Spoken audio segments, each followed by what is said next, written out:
Hello guys. Ayan, may bago tayong project guys. So, cabinet siya sa ilalim ng hagdan. Medyo hard to gawin kasi yung forma ng hagdan, pero kayang-kaya naman. So, ayan yung kabila na yan, hangiran yan. So, itong ilalim, itong kabila naman.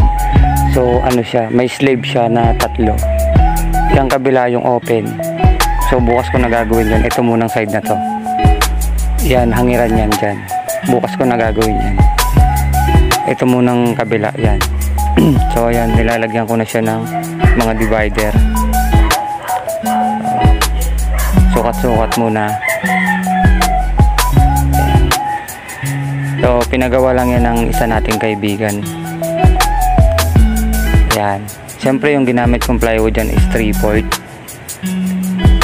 So siyempre lagyan natin ng stick wheel guys, para matibay. Yan, so ayan siya guys. Ayan, syempre naka-level dapat yan. So ayan.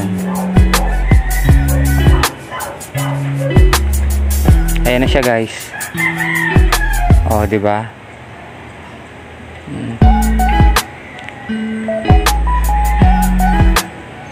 Yung kabila na yan, hangiran yan. So hindi ko muna gagawin yan. Ito muna. Ayan. So ayan guys, naglagay na ako ng conceal. Ayan, so dalawa lang, so dapat 3 yan, pero dalawa lang nilagay ko. Ayan, ayan na guys, ito na siya.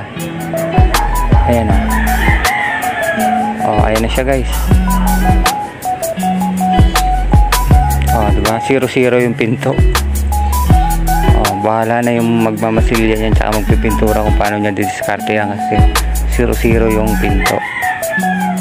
Ayan guys, yung bukas nga pala nito guys, pakaliwa, kasi yung forma nung pinto ay nung hagdan. So hindi siya mag-o-open pag nandito sa kanan, kaya sa kaliwa ko siya nilagay. So ayan guys, ayan na yung kabuuan niya.